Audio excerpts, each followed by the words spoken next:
Este podcast pertenece a la red Podcast SN.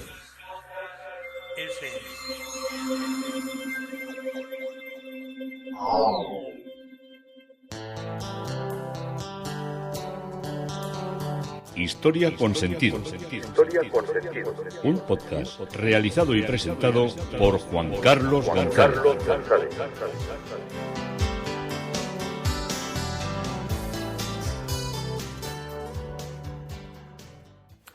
Un saludo a cuantas personas se acercan a través de las redes sociales, de Facebook, de Twitter, de mi página web Historia con Sentido. Yo soy Juan Carlos González y un día más encantado de acercaros una parte de la historia. Hoy el tema propuesto es 120 años después. Después de todas las cuestiones que hemos estado viendo durante tantos podcasts de Gibraltar, una cosa hemos tenido clara. Parece que la historia estaba aliada para que siempre fuera británica esa parte de la península. Eso tampoco nos tiene que enloquecer ni nos tiene que hacer perder la cabeza a la hora de reivindicaciones, de interpretaciones, y lo que podemos intentar, al menos yo es el criterio que tengo, es que pensemos lo que pensemos, siempre tenemos que tener buena relación con nuestros vecinos. Hoy los peninsulares podemos ir con toda comodidad. Bueno, con toda comodidad, pues como cuando entras, no más incomodidad como cuando uno entra a un campo de fútbol o a un campo de deportes, que en vez de tener que enseñar su entrada, tiene que pasar su DNI por una pantalla electrónica o parar el coche y mostrar su DNI para acceder a Gibraltar. Y lo mismo sucede para salir. Es más, para salir te miran más las autoridades de nuestro país, porque siempre está en la mente todo lo que es el contrabando de tabaco, que es tan barato allí y que es tan caro en el otro lado, y toda la gente intenta, o por lo menos intenta sacar más de un paquete. No lo hagáis, porque si lleváis más de 3 paquetes van a tomar. Es un lío. Lo mejor es que no fuméis.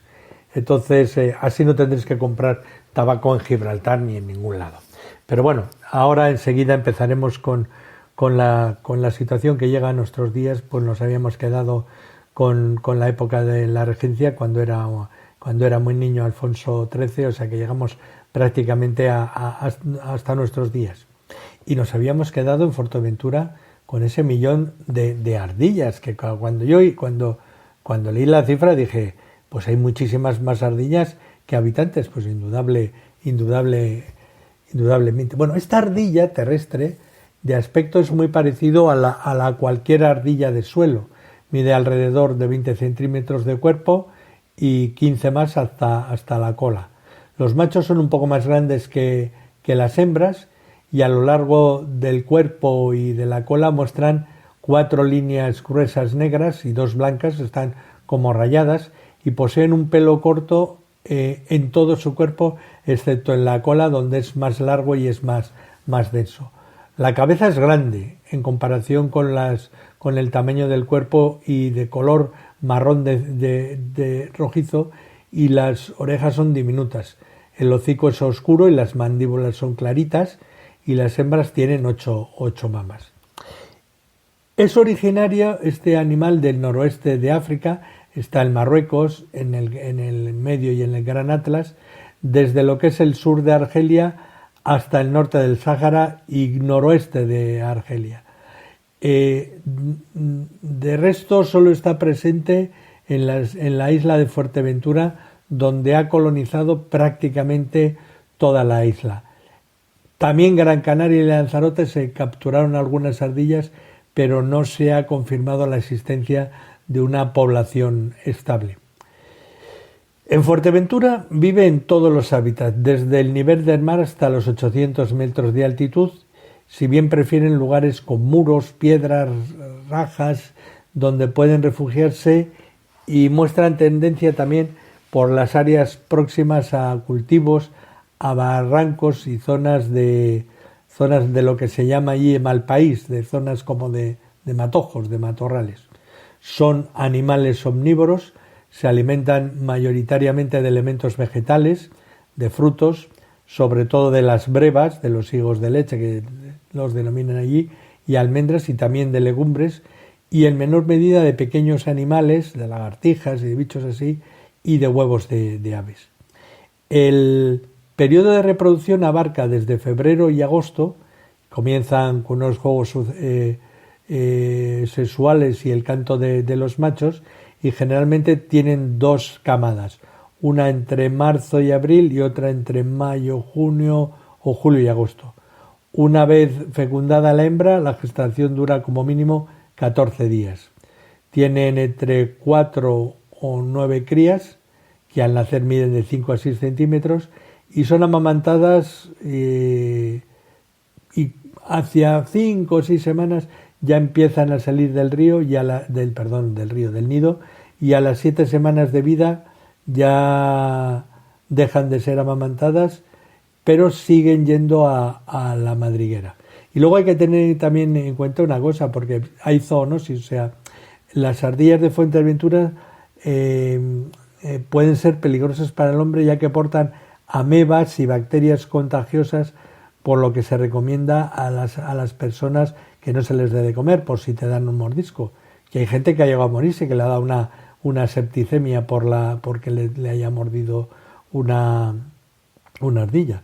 Yo las he visto tanto en la playa, estando en la playa, se mueven por la arena y por las rocas de la playa, como se mueven por otros puntos. Las he visto sobre todo más en el sur. En el norte me pareció ver menos, pero tampoco sé hacer una valoración.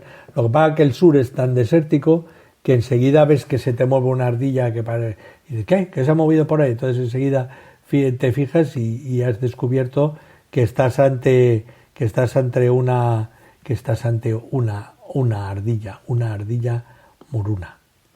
Y el siguiente recorrido, seguimos avanzando. Voy a volver aquí al mapa después de pasar por todo ese Morro Velosa, que está un poco después, el Morro de la Cruz, que es una vista magnífica del mar en la lejanía. Pues ya nos dirigimos hacia la Antigua, que es una ciudad situada en lo que es el centro de la isla Fuerteventura, y el ser el centro prácticamente geográfico fue lo que garantizó la prosperidad de la Antigua, que está situada ahora en lo que es la carretera entre la capital histórica de la isla de Betancuria y los puertos de la otra costa, que son Caleta de Fuste y Pozo Negro, por donde se hacía la mayor parte de las importaciones y exportaciones de Fuerteventura.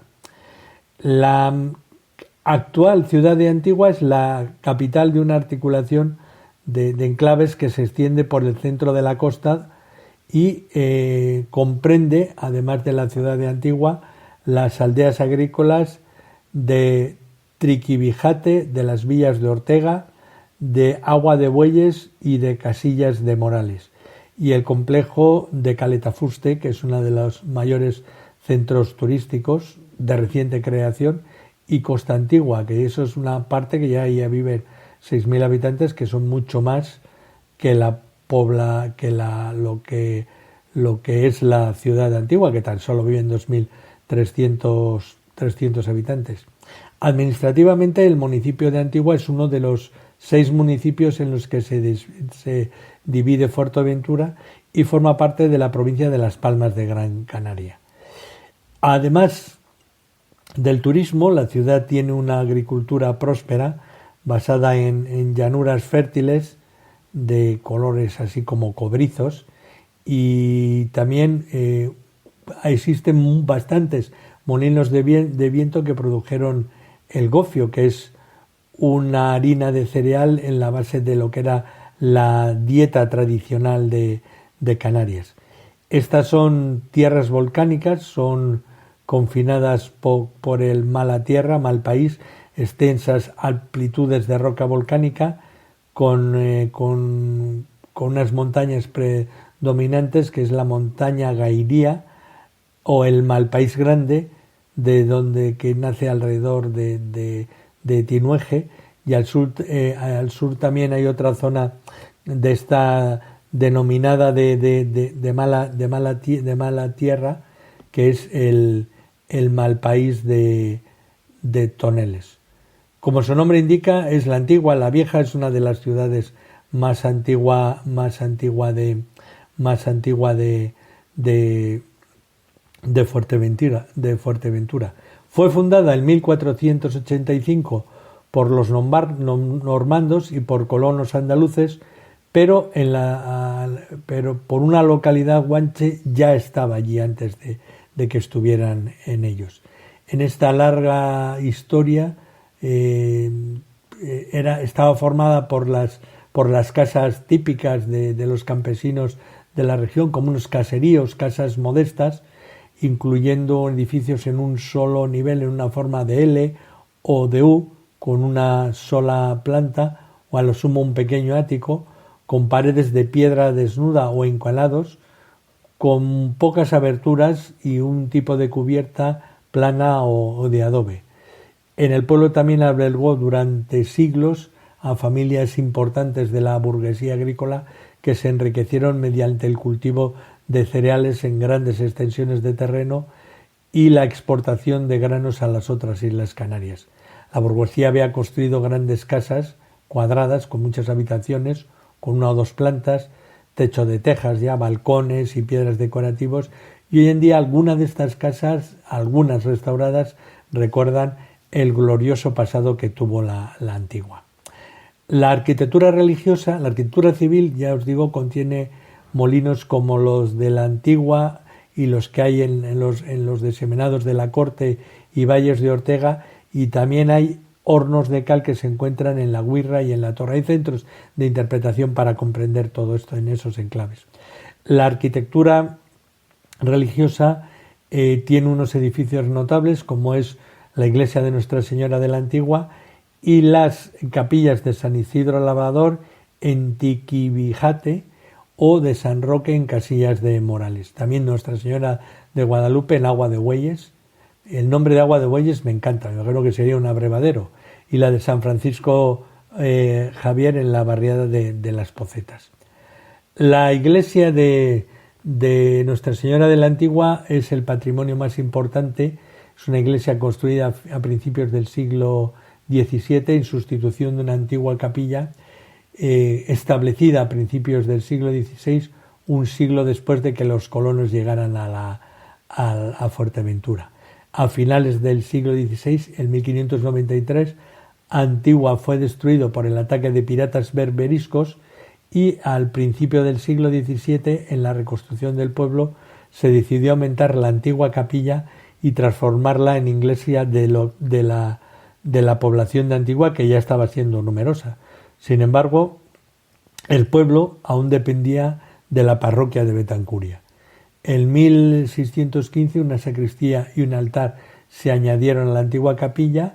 En 1629 una hendidura alrededor de todo lo que es la construcción, una especie como de foso, la protegía de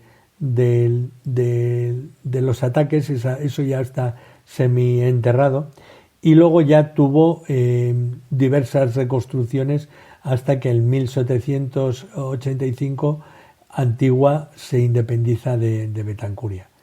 Tiene influencias externas de las líneas de construcción franciscanas, y la roca volcánica de color rojo de la isla se ha utilizado ampliamente en la construcción de las puertas y en el campanario de la plaza y en el remate de la cúpula.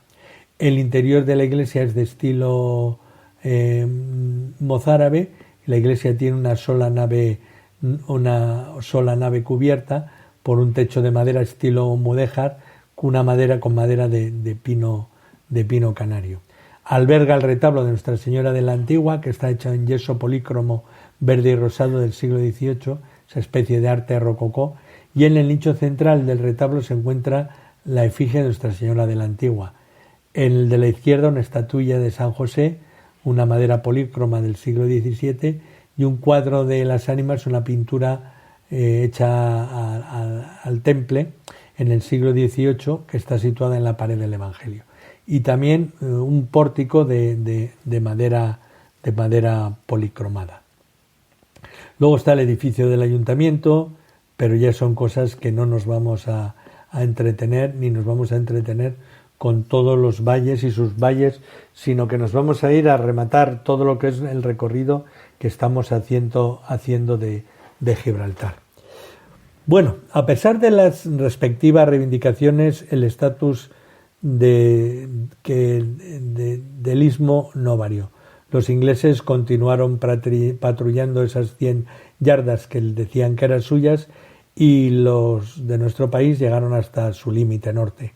Con la llegada de un nuevo comandante del campo, Adolfo Rodríguez, se inició otro intento de alcanzar un acuerdo con el gobernador de Gibraltar. Adolfo Rodríguez sugirió a Madrid presentar un nuevo proyecto con dos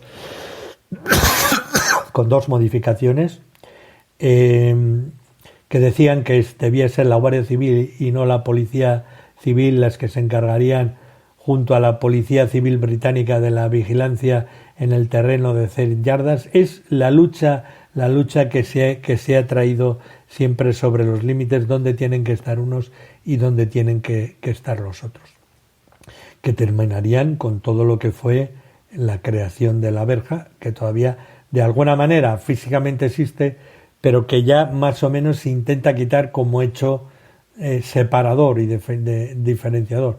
De hecho, la separación ahora es la que marca el aeropuerto, que es lo que sí que verdaderamente es una frontera, porque cuando baja un avión se corta por nuestro lado. Bueno, por nuestro lado no, ya está dentro de lo que ellos, de su territorio, y se corta para nuestro acceso cuando acabemos de cruzar la frontera, y para de los que salen de Gibraltar hacia nuestro país, que son muchísimos. Pues como os estoy diciendo, prosiguieron una serie de negociaciones con reivindicaciones de lo que era las cuestiones del mar, de dónde tenía que hacerse los puertos, dónde no tenían que atracar, dónde tenían que... Bueno, todo esto que pasa, que entonces no había aeropuerto. El aeropuerto, ya sabéis que las cuestiones de los aeropuertos son muy posteriores, son ya del siglo pasado, y un pequeño avión podía atracar en cualquier punto. Pero claro, después de la Primera Guerra Mundial y ante la proximidad de la Segunda Guerra Mundial, lo que se hizo fue una parte del istmo que unía Gibraltar con lo que era la península, pues se fueron haciendo escolleras a los dos lados, y a los dos lados se fue haciendo una pista de aterrizaje, porque Gran Bretaña necesitaba mucha protección, y de hecho ya sabéis que fue en algunas veces bombardeada, en otras veces saqueado su puerto, pero sobre todo era el punto, que esto era muy interesante, donde tenían que acercarse durante la Segunda Guerra Mundial todos los barcos mercantes que fueran a cruzar el Mediterráneo.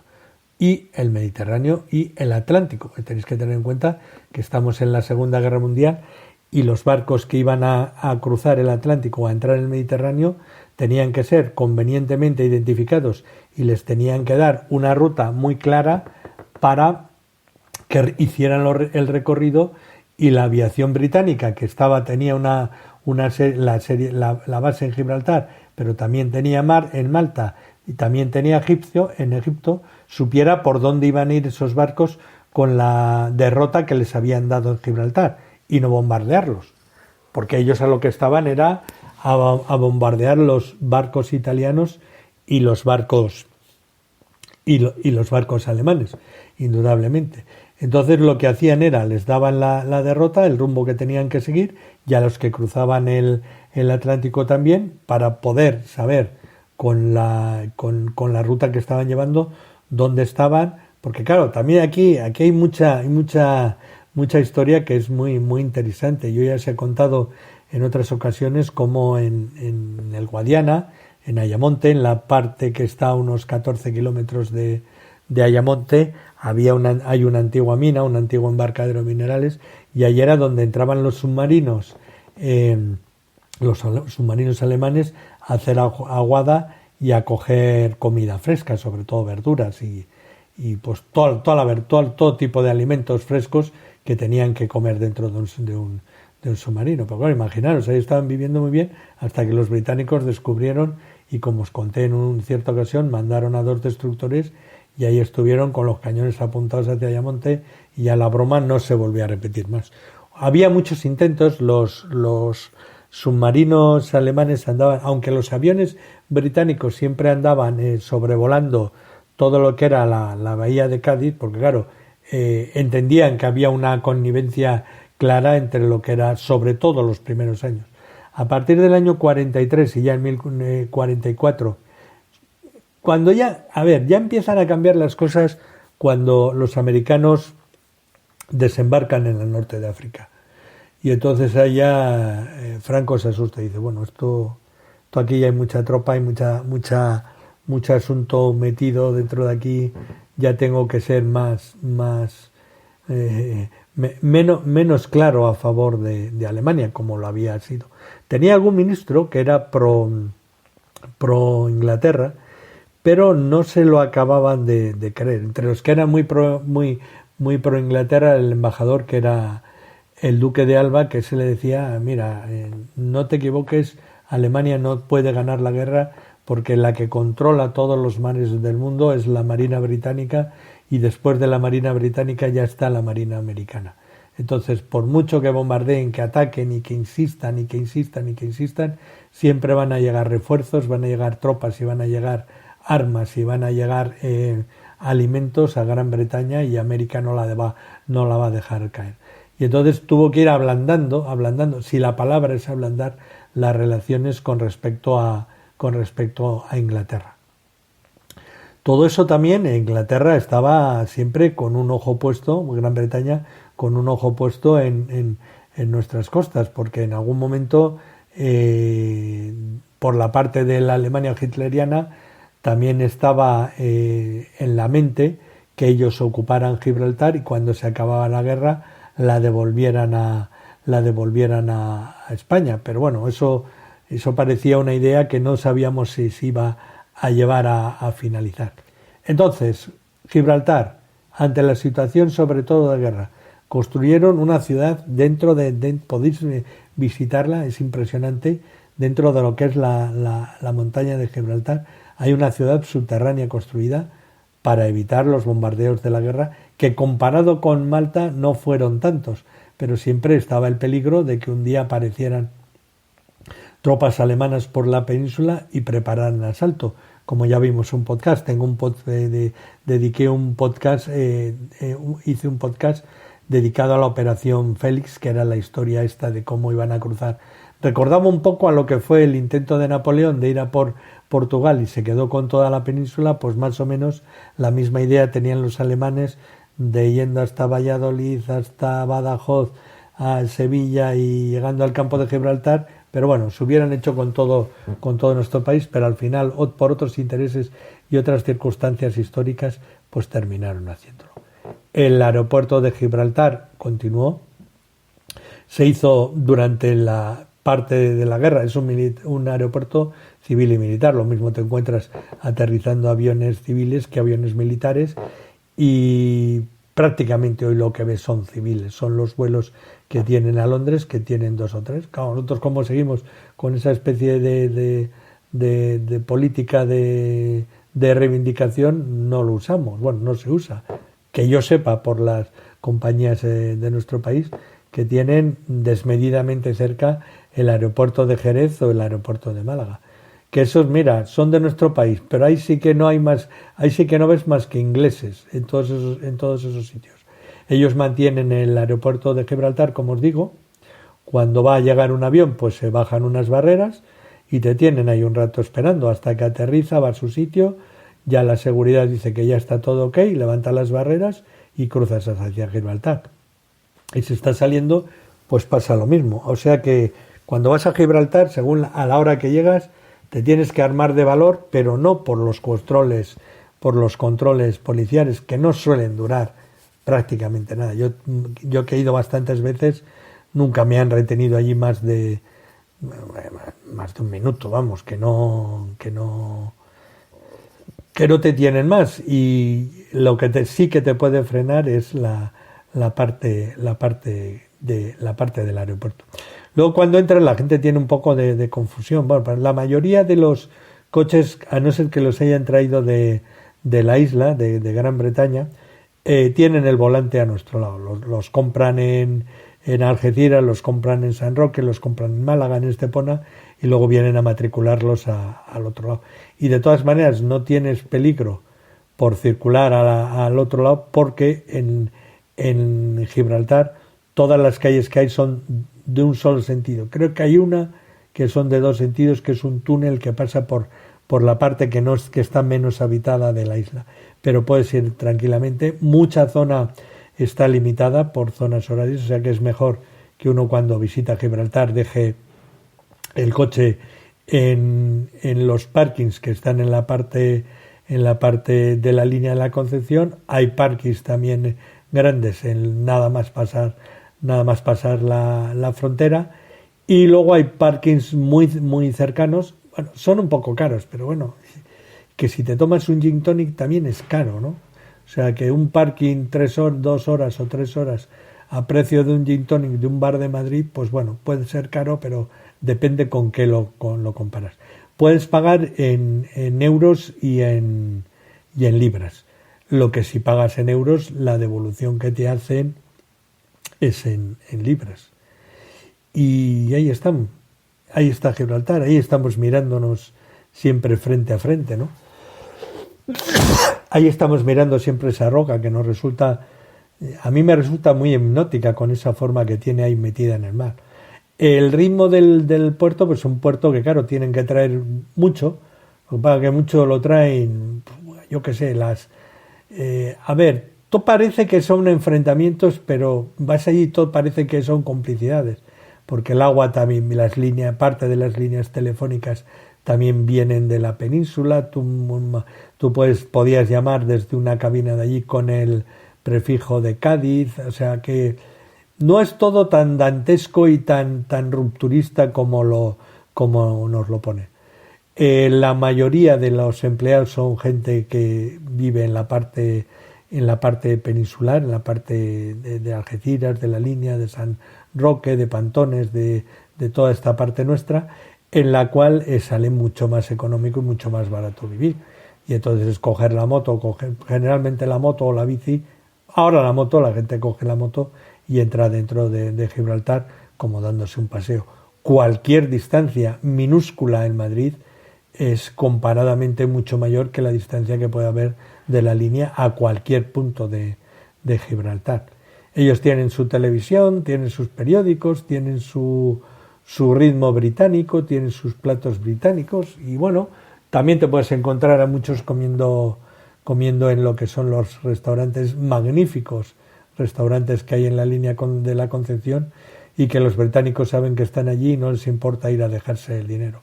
Económicamente es una ciudad próspera, con mucha presencia judía, de tiendas dedicadas a la joyería, a todo, pues y también mucho indio. También hay mucho indio dedicado a los relojes, a la tecnología, pero también, salvo la parte esta de joyería y la parte, dijéramos, de algunas tiendas de alimentación, como puede ser Morrison o como puede ser Mark Spencer, la verdad que todas las tiendas y algunas tiendas de perfume, que sí que sale más barato, pero cuando hablamos de más barato es en los precios caros, que te pueden bajar pues 10 euros con respecto a una bote de colonia que puede valer 75, 85 euros, pues te lo puedes encontrar por 60, por 55, pero no hay esos grandes chollos.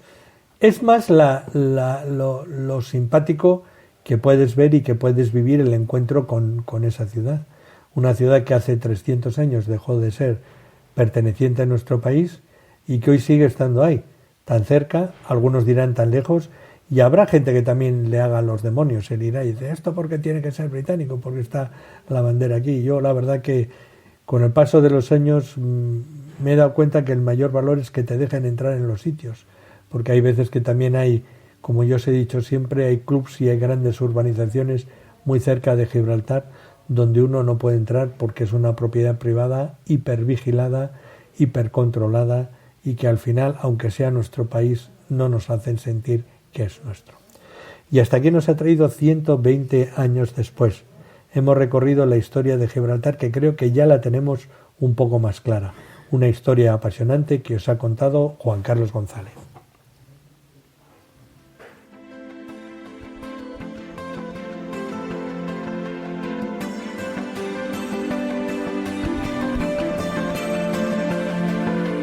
Hasta aquí un episodio más de Historia con Sentido. El podcast que te habla de historias de la historia, sucesos, eventos, como si el ayer fuera hoy. Síguenos a través de iTunes, Spreaker o iVoox. Contacta con nosotros por correo electrónico escribiendo a podcast@historiaconsentido.com. Nuestra web www.historiaconsentido.com. Y en Twitter nos encontrarás como @historiasentido. Este podcast pertenece a la red Podcast SM.